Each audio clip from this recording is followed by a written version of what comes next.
समय, जिसे हम देख नहीं सकते, छू नहीं सकते, परंतु हर पल महसूस करते हैं।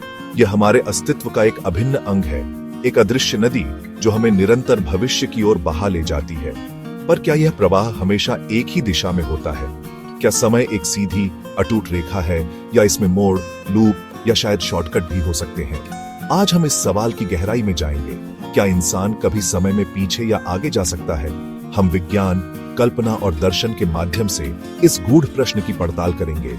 हम प्राचीन मिथकों से लेकर आधुनिक भौतिकी के सिद्धांतों तक समय यात्रा की अवधारणा के विकास को देखेंगे। तो तैयार हो जाइए मेरे साथ इस रोमांचक यात्रा पर चलने के लिए, जहां हम समय के रहस्यों को उजागर करने की कोशिश करेंगे और जानेंगे कि क्या समय यात्रा केवल एक सपना है या एक संभावित वास्तविकता। तो दोस्तों, सबसे पहले यह समझना जरूरी है कि आखिर यह समय है क्या भला। हम सब अपनी घड़ियों को देखते हैं, कैलेंडर पर तारीखें बदलते हैं और महसूस करते हैं कि दिन रात में और रात दिन में बदल रही है। बचपन से बुढ़ापे तक का सफर, यह सब समय के प्रवाह का ही तो प्रमाण है। लेकिन क्या यह सिर्फ हमारी घड़ियों की टिक टिक है, या इससे कहीं ज्यादा गहरा, कहीं ज्यादा मौलिक? प्राचीन सभ्यताओं से लेकर आज के वैज्ञानिकों तक हर किसी ने समय की पहेली को सुलझाने की कोशिश की है। कुछ प्राचीन दार्शनिकों ने समय को चक्रीय माना, यानी जो होता है वह बार बार दोहराया जाता है, एक अंतहीन लूप की तरह। वहीं दूसरी ओर कई संस्कृतियों में समय को एक रेखीय प्रवाह के रूप में देखा गया, जिसका एक आरंभ है और शायद एक अंत भी। समय यात्रा का विचार कोई नई चीज नहीं है। यह सिर्फ आधुनिक विज्ञान या साइंस फिक्शन की देन नहीं है। अगर हम अपनी प्राचीन कथाओं और ग्रंथों पर नजर डालें, तो हमें ऐसे कई दिलचस्प किस्से मिलते हैं जो समय के साथ छेड़छाड़ या समय के अलग अलग प्रवाहों की ओर इशारा करते हैं। महाभारत का एक प्रसिद्ध प्रसंग है राजा रैवत ककुदमी और उनकी पुत्री रेवती का। जब राजा ककुदमी और रेवती ब्रह्मलोक में कुछ क्षण बिताकर पृथ्वी पर लौटते हैं, तो वे यह देखकर हैरान रह जाते हैं कि यहाँ कई युग बीत चुके हैं। उनके सभी सगे संबंधी, मित्र और उनका पूरा राज्य काल के गाल में समा चुका होता है। पृथ्वी पर एक नई सभ्यता और नए लोग बस चुके होते हैं। यह कथा स्पष्ट रूप से समय के सापेक्ष होने का एक अद्भुत उदाहरण प्रस्तुत करती है। जब हम प्राचीन मिथकों से आगे बढ़कर साहित्य की दुनिया में कदम रखते हैं, तो समय यात्रा की अवधारणा और भी मुखर और कल्पनाशील रूप में हमारे सामने आती है। लेखकों ने अपनी कलम की शक्ति से समय के बंधनों को तोड़ा और हमें ऐसे रोमांचक सफर पर ले गए जहां अतीत और भविष्य हमारी पहुंच में लगने लगे। धीरे धीरे लेखकों ने समय यात्रा के लिए अधिक सचेत और उद्देश्यपूर्ण तरीकों की कल्पना करना शुरू कर दिया। अब यह सिर्फ एक आकस्मिक घटना नहीं रही, बल्कि एक जानबूझकर किया गया प्रयास बनने लगी। इन कहानियों में अक्सर किसी जादुई वस्तु, किसी मंत्र या किसी रहस्यमयी शक्ति का सहारा लिया जाता था, जो पात्रों को समय के आर पार ले जा सके। साहित्य ने हमें न सिर्फ समय यात्रा के रोमांच से परिचित कराया, बल्कि इसके संभावित खतरों और विरोधाभासों की ओर भी हमारा ध्यान खींचा। क्या होगा अगर कोई अतीत में जाकर अपने ही पूर्वज को मार दे? क्या इससे उसका अपना अस्तित्व समाप्त नहीं हो जाएगा? इस तरह के सवाल, जिन्हें हम पैराडॉक्स या विरोधाभास कहते हैं, साहित्य के माध्यम से हमारे सामने आए। और फिर 1895 में एक ऐसी किताब आई जिसने समय यात्रा की अवधारणा को हमेशा के लिए बदल दिया। मैं बात कर रहा हूं H.G. वेल्स के कालजयी उपन्यास दी टाइम मशीन की।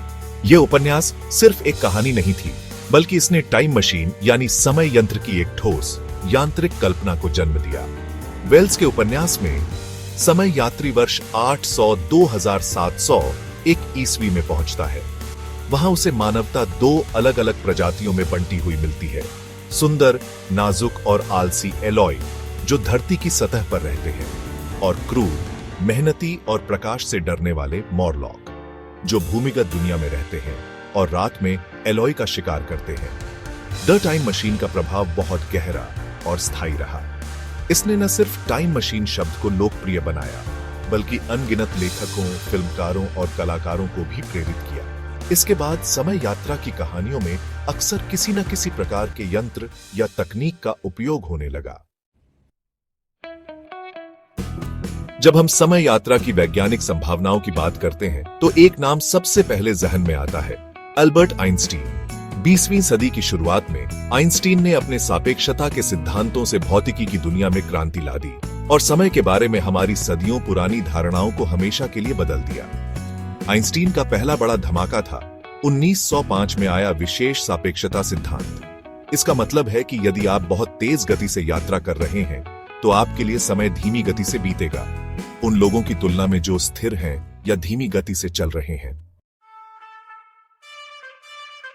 आइंस्टीन के सापेक्षता सिद्धांत ने हमें वृहत स्तर पर यानी ग्रहों, तारों और आकाश गंगाओं के स्तर पर समय की एक नई समझ दी।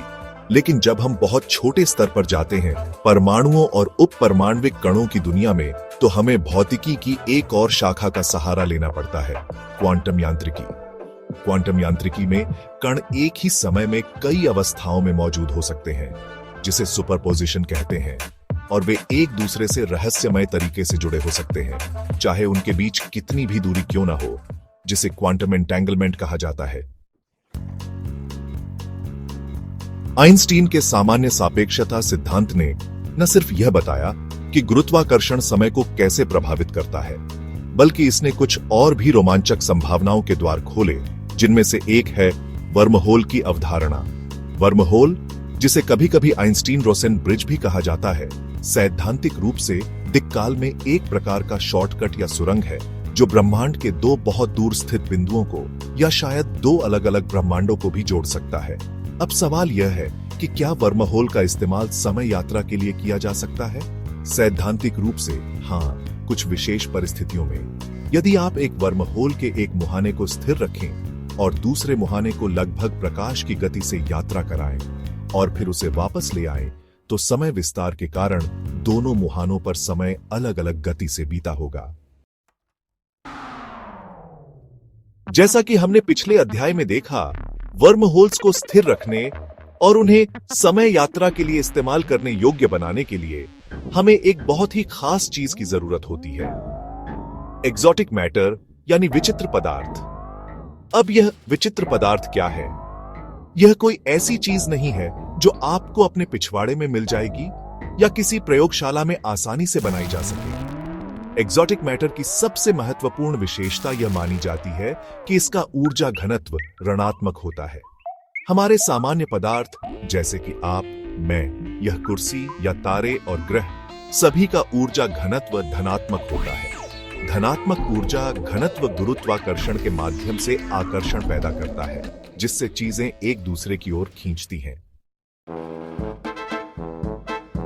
चलिए एक पल के लिए मान लेते हैं कि हमने किसी तरह समय मशीन बना ली या एक स्थिर वर्महोल खोज लिया और हम अतीत में यात्रा करने में सक्षम हो गए। यह विचार जितना रोमांचक है, उतना ही यह कई तार्किक समस्याओं और विरोधाभासों को भी जन्म देता है। इनमें से सबसे प्रसिद्ध है ग्रैंडफादर पैराडॉक्स, यानी दादाजी का विरोधाभास। इस तरह के विरोधाभास समय यात्रा, खासकर अतीत की यात्रा, को बेहद समस्याग्रस्त बनाते हैं। एक और प्रसिद्ध विरोधाभास है ब्यूटस्ट्रैप पैराडॉक्स या सूचना विरोधाभास। मान लीजिए भविष्य से कोई व्यक्ति अतीत में आकर शेक्सपियर को उनके सभी नाटक देता है और शेक्सपियर उन्हें अपने नाम से प्रकाशित कर देते हैं। तो सवाल यह है कि उन नाटकों को मूल रूप से किसने लिखा? समय यात्रा एक ऐसा विषय है जहां विज्ञान और कल्पना अक्सर एक दूसरे से मिलते हैं और कभी-कभी टकराते भी हैं। साइंस फिक्शन कहानियों और फिल्मों ने हमें समय यात्रा के अनगिनत रोमांचक और नाटकीय चित्रण दिए हैं। उड़ने वाली कारें, लेजर गन और हाँ, टाइम मशीनें, ये सब हमारी कल्पना को उड़ान देते हैं। उदाहरण के लिए, कई साइंस फिक्शन कहानियों में समय मशीनें बनाना और संचालित करना बहुत आसान दिखाया जाता है, जैसे कोई कार चलाना। एक बटन दबाया, कुछ डायल घुमाए और आप अतीत या भविष्य में पहुंच गए।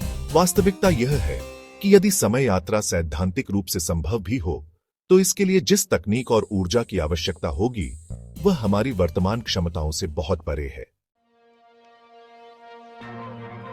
तो क्या आज के वैज्ञानिक वास्तव में समय यात्रा पर कोई शोध कर रहे हैं? क्या प्रयोगशालाओं में टाइम मशीनें बनाई जा रही हैं? सीधे शब्दों में कहें तो नहीं, उस तरह से नहीं जैसा हम फिल्मों में देखते हैं। कोई भी वैज्ञानिक गुप्त रूप से डॉक ब्राउन की तरह डेलोरियन कार को मॉडिफाई नहीं कर रहा है।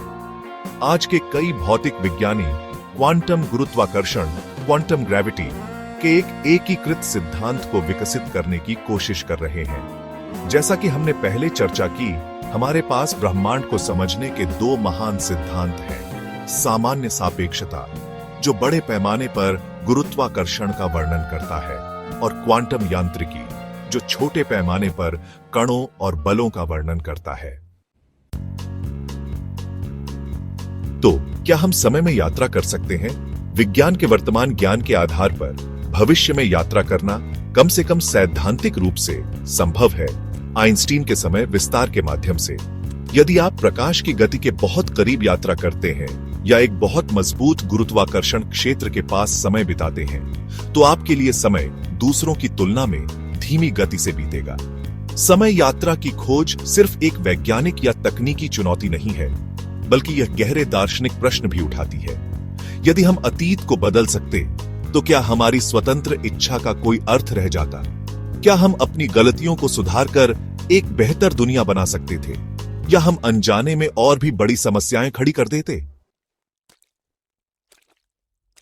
क्या हम भविष्य देख सकते हैं या अतीत बदल सकते हैं? विज्ञान की वर्तमान समझ हमें बताती है कि अतीत की यात्रा लगभग असंभव है, और भविष्य की यात्रा भी केवल एकतरफा और सीमित रूप में ही सैद्धांतिक रूप से संभव है। शायद यह अच्छा ही है, क्योंकि समय के साथ छेड़छाड़ के परिणाम अप्रत्याशित और भयावह हो सकते हैं। शायद नहीं, लेकिन हम वर्तमान को पूरी तरह जी सकते हैं। हर पल एक नया अवसर है, कुछ सीखने का, कुछ बनाने का, और अपने आसपास की दुनिया पर सकारात्मक प्रभाव डालने का। अतीत हमारी यादों में है, भविष्य हमारी कल्पनाओं में, लेकिन जीवन वर्तमान में ही जिया जाता है।